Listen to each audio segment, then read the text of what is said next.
Hello everyone. Today we'll be presenting our work, A Virus Has No Religion, Analyzing Islamophobia on Twitter During the COVID-19 Outbreak. We are a team of researchers from IIIT Delhi and IIIT Hyderabad, and we're thrilled to be presenting our work at the ARC Symposium. So the motivation behind our work is as follows. When the global COVID-19 outbreak occurred, it resulted in increased levels of fear, anxiety, and hateful emotion amongst the population. Specifically in India, there occurred a Tablighi Jamaat congregation that was termed as a super spreader event in the news. This resulted in a lot of hate being spread around Muslims online. We decided to study the extent of the problem on Twitter. Our research questions are as follows. In RQ1, we explore how the offline events that happened during the COVID-19 pandemic affected the online behavior. In RQ2, we explored the prevalent topics of discourse around the Muslim community. In RQ3, we studied the differentiating characteristics of users who indulged in Islamophobia. Finally, we also studied the role played by external sources, especially those of news media outlets. We made public the CoronaBias Dataset that consists of 400,000 tweets and 240,000 users. This was collected using a filtering approach through an already existing COVID-19 dataset. We restricted the timeline and filtered the dataset to relevant Muslim keywords. We also classified all the tweets into hateful and non-hateful categories against Muslims using a BERT model. We first conducted temporal analysis, and we found that there is a link between when offline events occur and when there is a discussion about those in the online community. For example, on 31st March, we observe a spike in the number of tweets, and we find that that is when the Tablighi Jamaat congregation event was linked to the COVID-19 spread in India. Next, we conduct the Semantic Similarity experiment, where we check how the context around the Muslim community changed across the months using a word-to-vec model. As you can see, across the months of March, April, and May, the term virus became increasingly associated with the word Muslim. Next, we conduct topic modeling over the tweets in our dataset. We find both hateful and non-hateful topics emerging.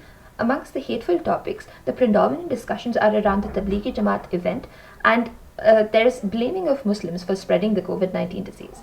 Amongst the non-hateful topics, we find general topics related to the COVID-19 global market collapse, as well as pro-Muslim topics that describe the donation of plasma by the Tablighi Jamaat members.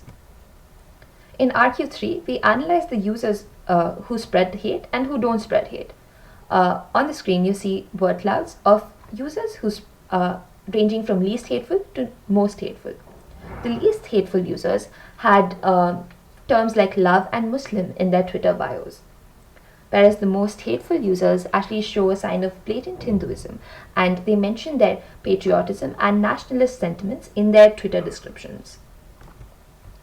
When we analyze the user network, we find clusters forming based on the kind of content that they post. The nodes in green are the least hateful, yellow are moderately hateful, and red are most hateful. So we see that they follow each other based on the kind of hateful content that they post. This creates an echo chamber effect overall. Finally, in RQ4, we study the URLs that were shared alongside the tweets in our dataset. We find that almost 70% of the tweets actually contained an external URL. On top, the most shared URL is opindia.com, which has been known to disseminate anti-Muslim news in the past. There are also other websites like Jihad Watch and Suraj-e-Mark that are frequently mentioned. We analyze the different kind of content from different news sites such as OP India and BBC, and we can see a clear contrast in the kind of reporting that is done. In OP India, there is more reference to the Tablighi Jamaat event and the blame on Muslims, whereas BBC contains more general COVID-19 related news. We also use Perspective API to calculate the toxicity scores of these news sources. We find that BBC articles actually fall in a low toxicity score bin, whereas the articles from OP India are spread across more toxic score bins. Overall, our contributions are as follows. We present the first of its kind CoronaBias Dataset with over 400,000 tweets relating to the Muslim community. We draw a correlation between the real-world events and the corresponding changes on Twitter in a statistically sound manner. We also find a growing association of the Muslim community with the COVID-19 pandemic through the Semantic Similarity experiment.